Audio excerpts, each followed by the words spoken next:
So Josh, come on, sit down. Friday, September 15th, 2023. What are we doing? We are doing a podcast called Body, Mind, Evolution, and we're going to be looking at the sort of coevolution of our diet, our exercise, and our consciousness. And we're going to start off with the beginning of our evolution as we split off from chimpanzees.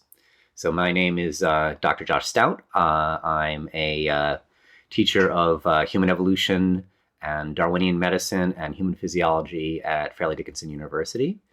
And I really think that we haven't really looked at the way consciousness has evolved along with the evolution of the body. And I think my students in particular have seemed very interested in how this affects our diet and our exercise and the way our body has developed over the last, let's say, 6 million years. And I wanted to start off the story with how we left the rainforest and went on to the Serengeti, and what that did to our physiology, how we developed as we became bipeds. So there's a couple of things that humans are particularly unique in our physiology, and one of those things is being a biped. But we have to think about what we were before that. So we were eating fruit. We were maybe traveling for about a mile or so every day, looking for fruit as chimpanzees, and everything was wonderful in the jungle.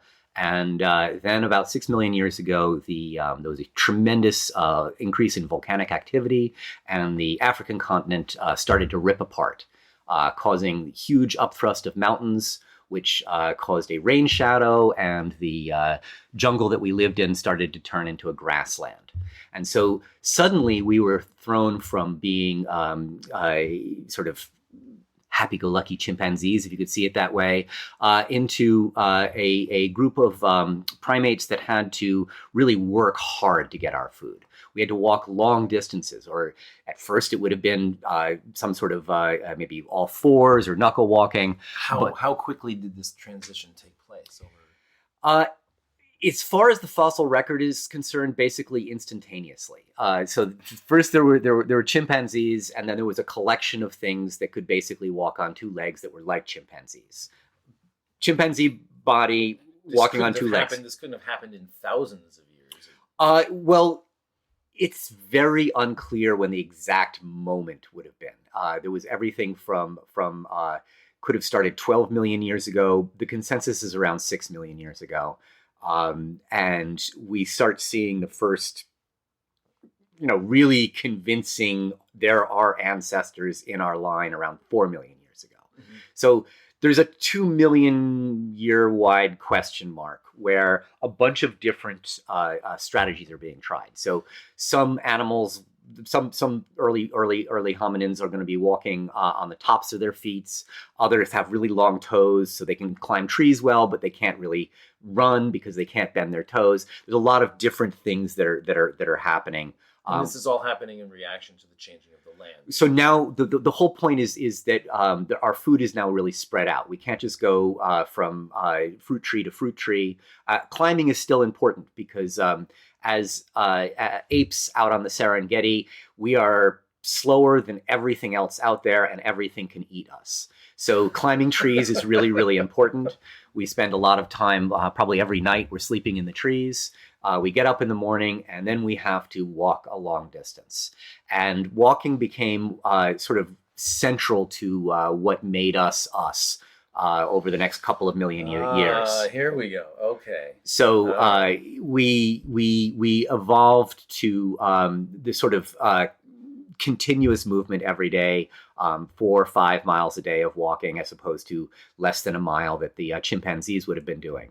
And then when we got to our food, it was going to be very different. Instead of just reaching up and plucking a fruit or climbing a tree and eating the fruit in the tree, now we had to dig for tubers. And so we actually have a very strong upper body that is evolved from the chimpanzees. So a chimpanzee can swing from branches. We can't swing from branches anymore because we don't have the fingers for it. Our fingers have become shorter. We'll talk about that later. These ones still would have had nice long fingers, so they could climb a tree very well. Some of them had long toes, so they could climb trees, but that slowed down their walking. But the strong upper body with good shoulder bones and upper back strength meant that we could dig as well. And so even though chimpanzees don't do a lot of digging, we are pre-adapted for that. We had a good musculature, so we could pull up plants, we could eat the underground stems, we could eat the underground tubers and roots. And we started to change the physiology of our skull as well. So our jaws became much, much thicker with thicker teeth, thicker tooth enamel. Strangely, chimpanzee teeth are very sharp, but they have thin tooth enamel. They're not nearly as strong as ours. Ours are sort of flat, and we have molars that look like molars, as opposed to sort of pointy teeth in the back of a chimpanzee's mouth. And so we became specialists at grinding our food and walking long distances. And so this is where I would say our need for both continuous exercise and fiber comes in.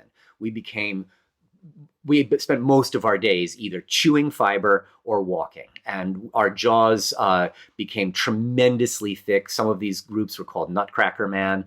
They had huge jaws that could crack through almost anything. Possibly some of it might have been used for scavenging.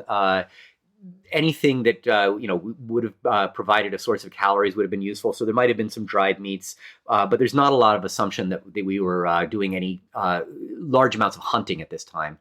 We would have been much more scavenging, digging roots, and getting our calories mostly from carbohydrates, but in very complex forms. Mm-hmm. So in root form, basically. Right. No fire, no cooking. Uncooked. Just gnashed together. Chewed. Lots of chewing. Yeah, a lot of chewing. And so we had ridges on the tops of our skulls where our jaw muscles connected. We had... That's what that was about. Yeah. And we had teeth that were about 2 or 3 times the size of ours today.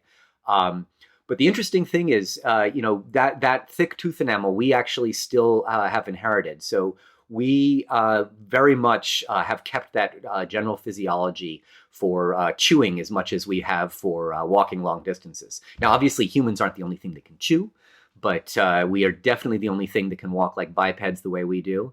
And so that has shaped a lot of our movement. I like to think about sort of the mental map of the time as well, where we would have been in small groups. Chimpanzees can be as many as maybe 70 in a troop. And we probably would have been moving out on the Serengeti in small groups, protecting a large territory as a larger group. So maybe something like small family groups working together. It's obviously speculation, but if you're imagining an ape with few natural defenses, there must have been some way to band together and work with each other. So this would have also been the beginning of forming not exactly a society, but of working together to gain calories. As our brains are getting bigger, we can't survive without additional calories. The diet that a single female could gather for herself probably would have not been sufficient to feed herself and a baby as well, and certainly not a baby and a toddler.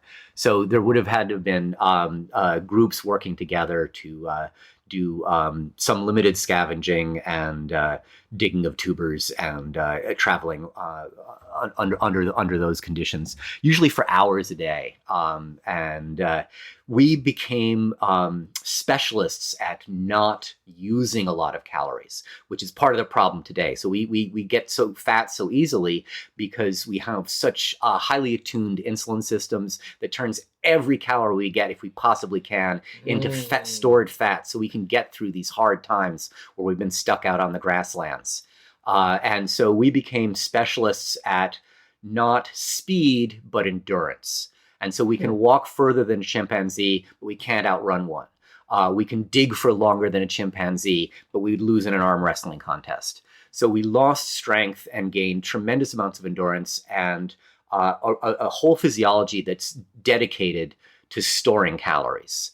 and to holding on to every calorie we can possibly get.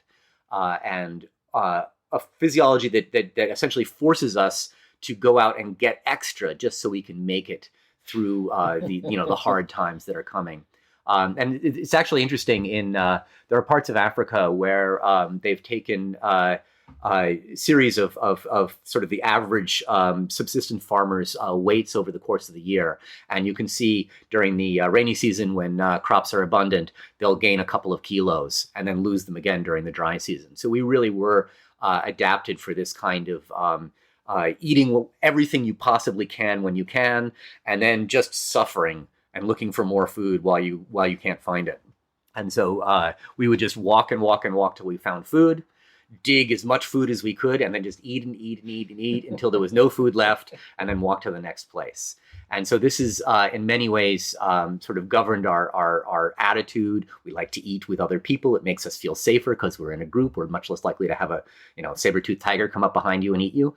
And we're inclined to finish every single thing. And we're inclined to finish every single thing. There's actually absolutely a social component of it. And there's all sorts of contemporary psychology. Yeah. That getting you to not do that. Yes. Yeah. Well, it's we would like to be mindful of what we're eating, but if you think about how we would first approach food, it would be just eat it.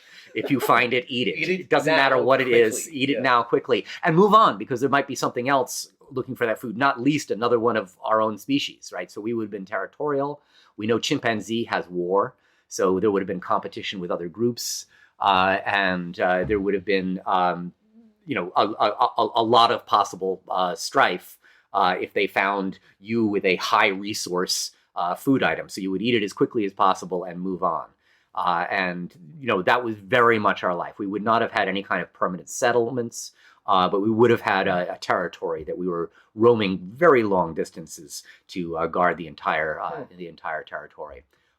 Which probably would have had fixed resources. So our brains were slightly larger than a chimpanzee's, but we could imagine what was under the ground. We could imagine that it was growing. We could imagine when the rainy season came, that the tubers would be... How did this capacity for imagination come? All you said is that we separated when we came out of the trees. Okay, every mammal, in my opinion, can do a little bit of imagination in terms of predicting what's going to happen. Mm-hmm. So if I start running in the forest, my dog immediately assumes we're hunting a deer, makes a break to one side or the other to try and outflank the deer, and then drive the deer in front of me. So the dog is not correctly, but it is imagining what I want to do. Yeah.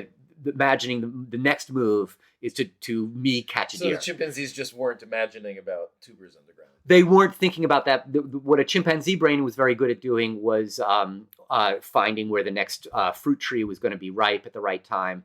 It didn't take quite as much knowledge as in your head imagining something under the ground. Mm-hmm. The other thing that chimpanzees are very good at doing, and our ancestors must have been, would be that social component. Mm-hmm. So their imagination is often what is in the brain of another animal, and how are you going to manipulate that other animal? It's called the sort of Machiavellian intelligence hypothesis, that we evolved to both learn how to lie to each other and successfully lie to each other. And chimpanzees have done this. So one of the early conversations with Coco, that's the gorilla, I guess.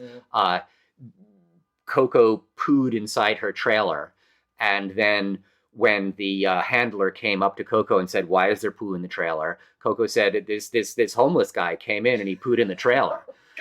And so, lying is something that's very, very deep in our evolution, but also detecting lying, knowing when someone has lied. And those two would go together. Yes. But beyond that, able to manipulate whole groups, right? So if there's a troop up to 70, 80, 90 other individuals in your troop, you need to have relationships with all of them, know how they are being manipulated and how they're manipulating you. You need to make alliances. You can't do something on your own. Mm-hmm. You need backup. So Jane Goodall, working with the chimps, not only discussed them, going to war, but saw much more of their time spent grooming each other, making associations with each other.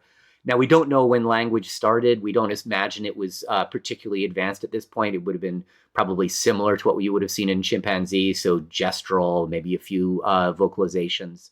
But over the course of our evolution, all of those touch interactions that primates have, we would have kept that as a basic need and then added language interactions on top of that. So the social interaction is vital to our well-being, so that we need to touch each other. We need to communicate with each other. These are in some ways similar in our modern brains. Chimpanzees, it's all about the touching.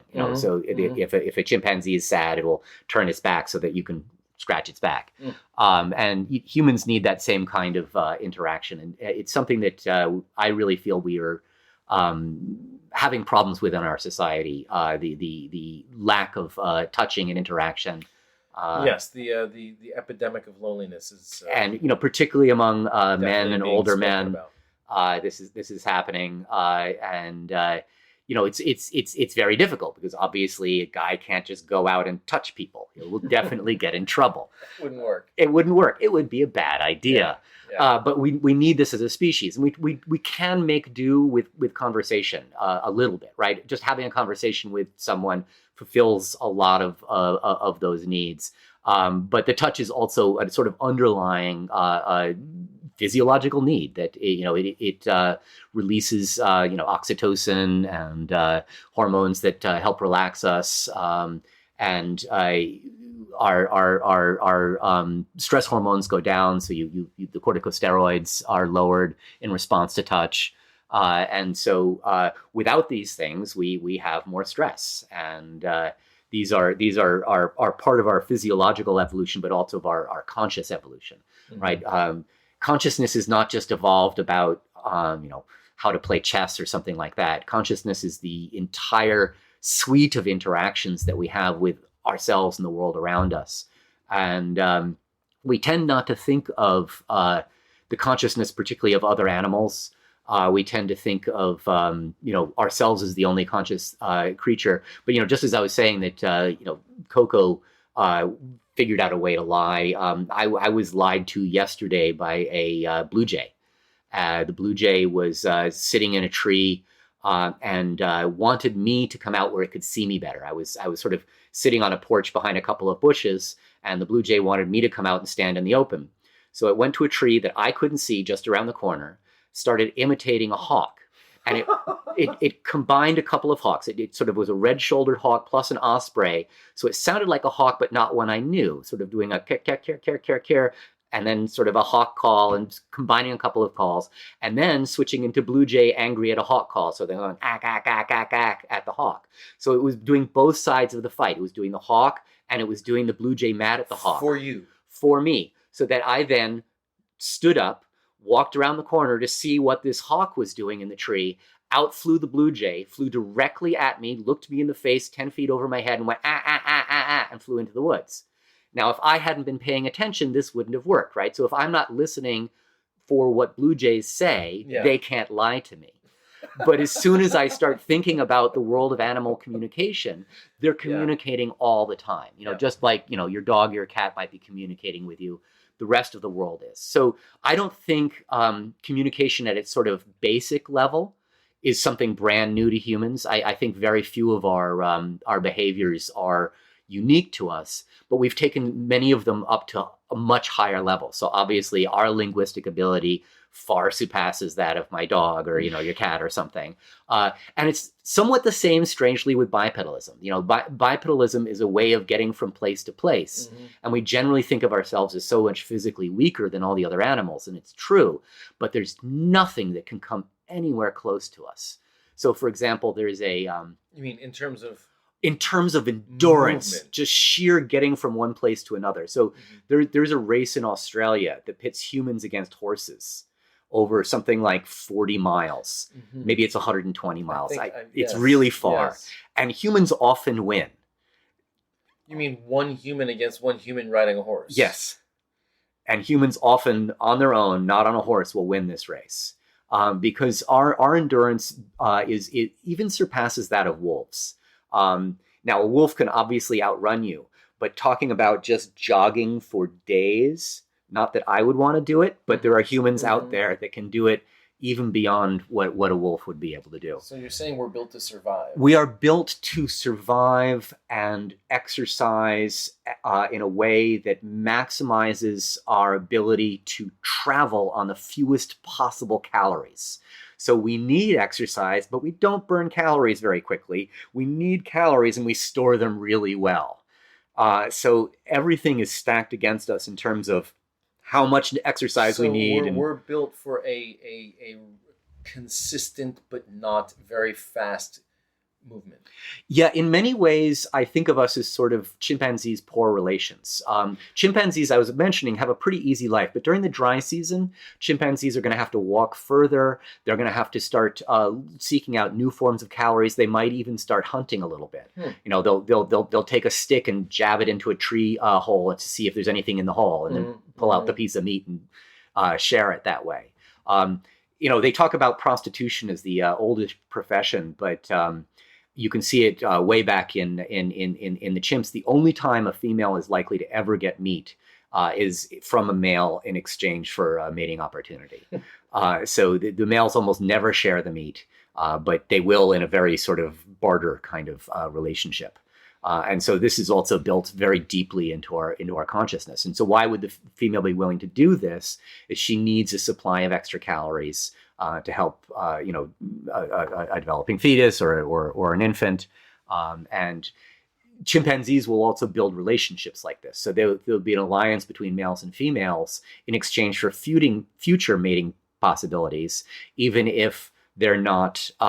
She's not in estrus at that time. Humans are truly strange when it comes to reproduction. We're one of the few creatures that the females fool us into thinking they are receptive all the time, and they actually can, become pregnant quite a bit of the year, right? So out of every month, 2 weeks or so, they're receptive, and it's hard to tell that they're not the rest of the month. Mm-hmm. Whereas chimpanzees get a giant sexual swelling that is obvious from across the room, and every male knows it. But they will, knowing this period of time is coming up, will make alliances with males so that they can then choose the male that they get to mate with. And not just every male in the troop, which is how most females end up starting in the chimp groups. So this is another thing that is deeply part of our consciousness, is understanding that alliances need to be made to provide resources for children, and for offspring, and that sexual relationships are absolutely part of these alliances, but they might not employ sex immediately, right? The sex might be implied in part of the entire alliance arrangement that's going to include things like food and resources and grooming each other and spending time with each other done by chimps. Or sans language. Yes. The language we have at that point would be vocalizations, facial expressions, gestures, there's different things to call another chimp over. But very much holding the entire group together based on this system of alliances. So consciousness is something that builds up in stages and pieces.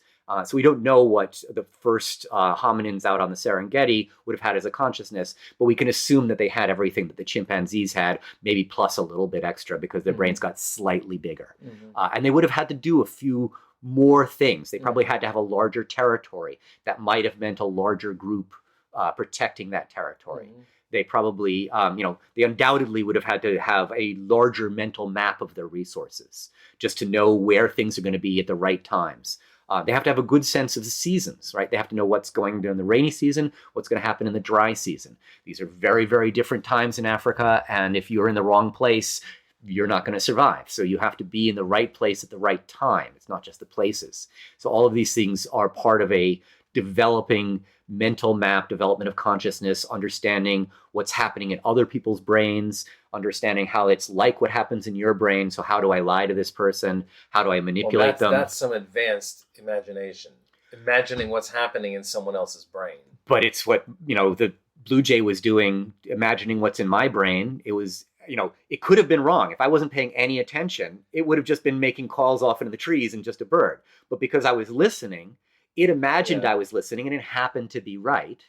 And then it was able to fool me.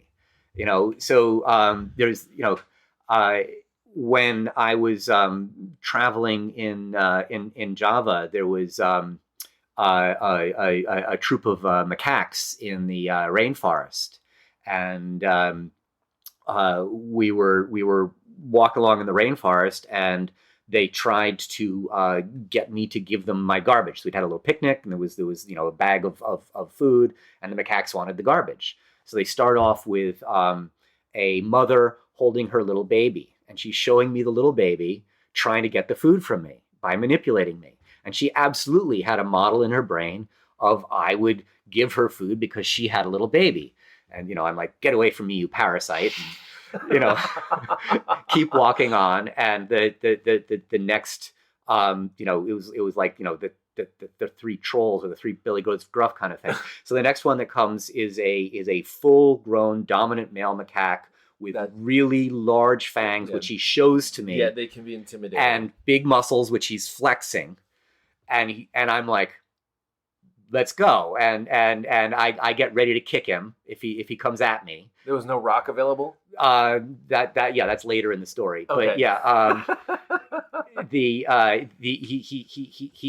backs down, and then a few more feet there's another one, large, big macaque male, and I do the same thing, and I'm putting the food bag behind me, but now they've predicted me, so they run up my back, slash the bag of food, everyone grabs a piece, and there's like 6 monkeys, and then there's no monkeys, and there's no food. And it was all over in a blink of an eye, and they had completely predicted my actions and outsmarted me. And, they had a mental map. They've done this again and again. And they had a mental map of how I would react, and they had a plan, and they set themselves up along the path because they knew I was going to be there. And I fell into every one of their traps. That sounds like our friend's story from the Diamond District. Yeah, well, this is how people are. We make predictions of each other, and we are able to exploit them. That can be for robbery purposes. So that's what the blue jay. Yeah, the blue jay was trying to do to you. It was predicting me. Right. And this is exactly what the macaques were doing. Yeah. So this happens across the animal kingdom at every level. At every level, to the extent that things have brains, but things have more brains than you'd think. That, birds, we think of bird brains. They're actually really smart, particularly things like jays and crows are quite intelligent. There's crows out there that can make tools. They'll actually strip a stick and stick it into a hole and pull out a bug with it. And so, these kinds of capabilities that we think of as uniquely ours are throughout the animal kingdom, but we definitely also do them better. Mm-hmm. And we like to think of the gap between ourselves and the animal kingdom being based on our mentality. What I'm trying to say is, at least at the same level as we're that much better than them on our thoughts, we're that much more advanced on our bipedalism. Mm-hmm. Our ability to go long distances is as unique a human adaptation as our advanced consciousness is. It's something that other animals do. We have just specialized on it. And so we shouldn't think of ourselves... Go on, I'm sorry. We shouldn't think of ourselves... We shouldn't think of ourselves as specialists in, forming cities. We should think of ourselves very much as specialists in being super poor and maximizing resources, and then working together and against each other to get those resources. That our societies are what keep us alive, but society preying on other members of society is built in from the very beginning, with everything from robbery to prostitution. So the unique things about us at this stage are the walking long distances, the endurance, the walking, and that's pretty much it. I mean, there's no other quality. Not tremendously unique. We just have big teeth for grinding. Our teeth are larger than any other primates at this time, and we can walk really long distances. Our brains are ever so slightly larger, but we're following the same... Well, you say it's the walking and the thinking. The beginning of thinking. Right. So chimpanzees are remarkably intelligent animals already, right? So they're far advanced of the monkeys, which are advanced of, say, your dog or your cat. So we're already well along the path towards intelligence, but mostly for social reasons at this point, okay? And you don't need that big a brain because the monkeys can already do a pretty good job of it, okay? So we've grown our brain a little bit because you're never going to spend calories on something you don't need, especially in this environment, right? You're not going to have extra... But we needed a little more because our environment changed. Our environment got a little harder, and so our brain gets a little bit bigger. And so most of what our brain is probably doing is social interaction and the mental map of where we are. So understanding in time and space where the resources are, and then understanding what it would take to get other members of our troop to help us out, give us food when we need food, help us when we're sick, bring food to us if we need it, bring food to our babies if we need it, and basically keeping the whole system going needed just a little bit extra. And so that little bit extra brain is not a tremendous cost, but it's going to be something that we're spending calories on. And so given that we're specialists in not using up calories, it's a big deal that we've now grown our brain a little bit bigger. But seriously, what we spent our entire time doing would be chewing and walking. Can you chew gum and walk at the same time? We're literally evolved to do that. Which explains my kid's love of gum. Yeah, exactly. No, we are literally evolved to do that. We should have much harder gum. We should be chewing much more difficult foods. Yes, it will wear down our teeth, but our teeth are pretty tough, and it would give us much better jaw muscles. I actually have some interesting theories on orthodonture, that a lot of orthodonture is because we don't chew enough, which doesn't create enough jaw space for our teeth to come in properly. That, if you think about hunter-gatherers, they didn't ever have dentists, and they somehow got through their wisdom teeth erupting at the age of 20 without dying. Okay, so if they hadn't had room for their wisdom teeth, they all would have died. Interesting. And so we must have had larger jaws, and we definitely had larger teeth, so we even had larger jaws. And that would have been the only way right up until we became farmers. So we had much larger jaws till about 10,000 years ago. And we can see this in Aboriginal groups, particularly in Australia today. They have the largest teeth and jaws of any other group. So we've been talking about millions of years ago. So what makes this transition from to the more contemporary farmers from the Oh, we're so not up to farming. We're not doing that. We're not getting there. That's future talk. Farming is where everything goes wrong. That's when we become lazy and get cavities, and it all goes wrong. And we do still exercise, but we exercise badly and we get bad backs. It seems like such a better way to live. It does, unless you think of the hunter-gatherer life as actually incredibly perfect. It's what we evolved for. And what we're still evolved for even now. Today. Yeah. So we evolved that millions of years of evolution to be a hunter-gatherer. Involves very little work every day. They actually can get most of their calories without working as long as a farmer does. It involves a lot of walking, but if you don't mind walking, that's not so bad. I don't mind walking. So it's a lot of walking. At this point, it would have been some digging. Later in our evolution, it would be some hunting, but not more than a couple hours a day at most. And then the rest. Were we digging with our hands, or were we digging with tools? We would assume kind of make a difference to me. That the Australopithecines would have been able to have a stick. We don't know because sticks wouldn't have survived. But we know that chimpanzees certainly use simple tools like a stick or a rock to dig. So I would assume that they would have done that with a stick or a rock. We didn't actually end up with fingers well adapted to digging. And for those first 4 million years, our fingers actually were long and thin still, which were very good for climbing trees, not good for holding things. Even that stick for digging or a rock for digging, we could hold it, but it would have been a very poor grip, just sort of fingers onto palm, not a finger thumb grip. And so we could hold things, certainly chimps can, but these were fingers that were evolved for swinging from trees, climbing up a tree very quickly. And we think they spent a lot of time in trees. So, for example, Lucy, one of the very early Australopithecine fossils that was found, we think fell out of a tree. And so she has broken femur and pelvis that indicates she fell 40 feet out of a tree and then fell immediately into a water where she happened to be preserved.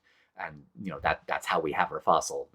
There's not a lot of fossils because not everyone falls out of a tree into water immediately, but fell out of a tree and rolled right into water. Pretty much, yeah. Within this a day or two of having fallen out of the tree was in water and then covered. So maybe a flood came and put sediments over her before the again, Serengeti full of scavengers. So along comes a scavenger, cracks all the bones. Yeah. She had to have been covered over pretty quickly. But the point is that we were still very much needing trees. So this was an area where, yes, it's Serengeti, but there's these patches of trees within the Serengeti. And so we started off as a jungle creature living in trees, and then we're walking from patch of tree to patch of tree to patch of tree. But each patch of trees only has a certain amount of resources. So we maximize the resources we get out of that patch of trees, store as much of it as we can as fat, and then we walk to the next patch of trees. And we sleep in the trees during the day, and we come out and we dig around them. The trees are almost always near water, so there's a lot of water nearby. Now, it's interesting if you think about chimpanzees and gorillas compared to monkeys. They actually have less fur on them than monkeys. And so one of the other things you might notice about humans is we're slightly less furry than the monkeys are. And so this is probably happening during the same period of time where we're moving out onto the grassland. And so in general, there's a correlation with the larger the primate is, the less fur it has. And this would have set us up nicely. For whatever reason, almost none of the other primates sweat. It doesn't make a lot of sense to sweat in a rainforest. There's almost 100% humidity, so you don't get any evaporative cooling. Right. So we move out onto the Serengeti as these furry, non-sweating apes, and we're getting hot really quickly, and we're being eaten all the time. So we have to figure out a way to divide our habitat into a way that avoids predators and allows us to walk from place to place and scavenge food without getting eaten by lions all the time. So all of the predators on the Serengeti are most active during the morning and the evening and sometimes at night. So we climb into the trees at night to avoid that whole period, and then we get up and we move around during the middle of the day when it's super hot. The hottest part of the day when the other animals don't want to move around. And so what we evolved the ability to do is to sweat off of a naked skin. So we lost our fur, and we sweat, and that evaporatively cools us, and we need a lot of water. How long does a transition like that take? That sounds like that would take a very long time. All of these things were selected for very highly. That's why I said we don't have a lot of intermediary fossils. Oh, so the things that did not, they would have died very quickly. Right, and we don't have any fossils of sweat glands or hair. So we really don't know. But what you see is a very quick transition to being a biped. So if you think of a dog skull, it has a hole at the back of the skull, the foramen magnum, where the spinal cord attaches at the back of the skull. If you think of a human skull, it has a hole at the bottom of the skull to hold the skull on so that you can look forward and look instead of looking straight up, right? So that happened very, very quickly. As we move to being bipeds, the central foramen magnum appears very early in the fossils. A couple other things, if you look at a chimpanzee's pelvis, it has these two long things in the back to sort of hold the lower back while you're bent over walking on your knuckles. If you look at a human's pelvis, it looks like a bowl. So that's for a vertical-oriented organism with a cup-shaped or bowl-shaped pelvis to hold your internal organs in place as you're walking around.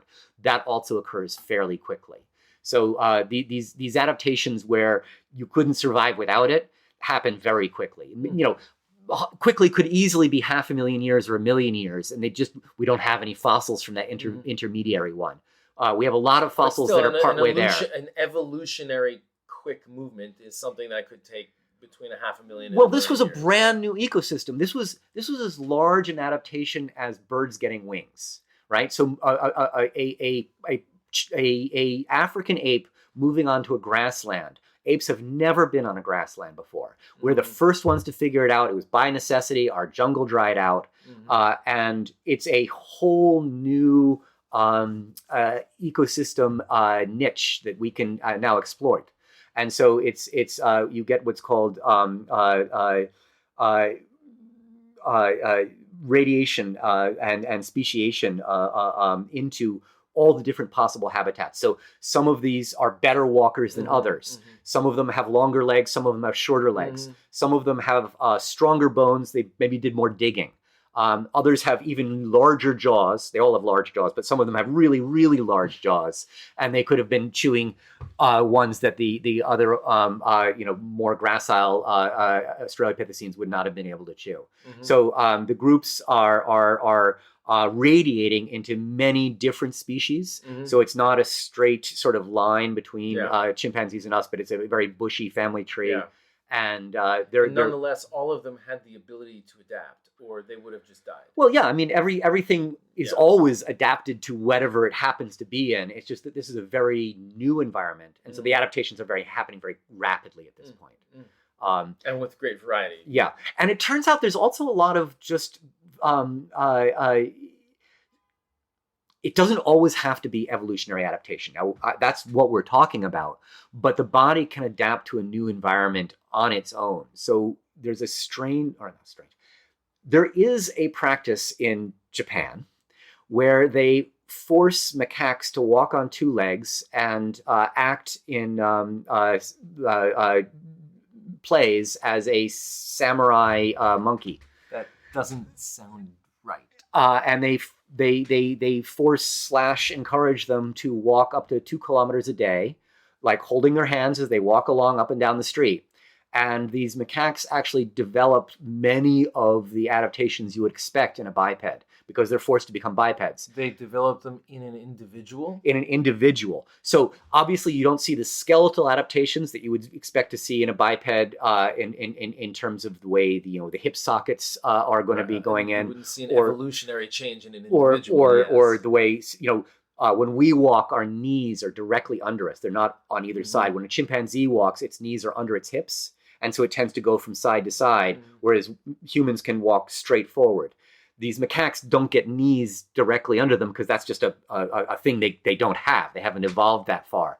But they are able to walk as bipeds for over a mile every day. And they are able to stand on stage and do their scenes very well.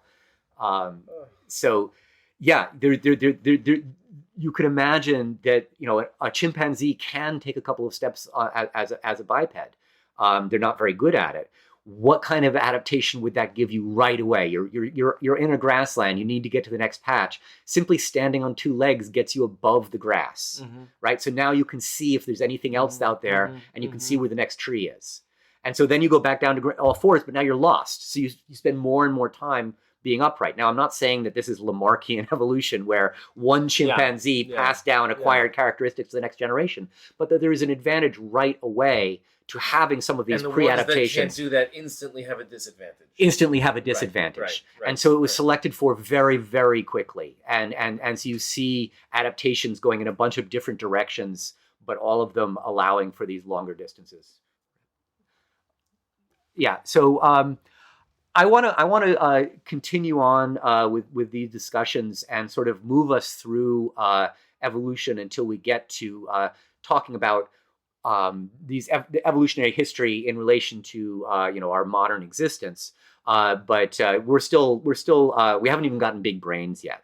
So the next time, what I'd like to do is start talking about how we got these larger brains, the beginning of genus Homo, moving from the Australopithecines, which were our first 4 million years of evolution, basically bipedal chimpanzees, to now the next 2 million years up till now, where we have large brains and we have the capabilities of a large-brained hunter out on the Serengeti, which changes everything. Being a occasional scavenger and a digger of tubers is quite different from what our genus then evolves into, which is hunters with tools and fire and a whole new class of living. So just like you have adaptive radiation with the bipeds moving out of the Serengeti, becoming a large-brained tool user is another kind of ecological niche that we are then able to exploit and gives us an entire new set of capabilities. And so that's what I'd like to talk about next time. I'm actually excited. Excellent, excellent. All right. Thanks. Thank you.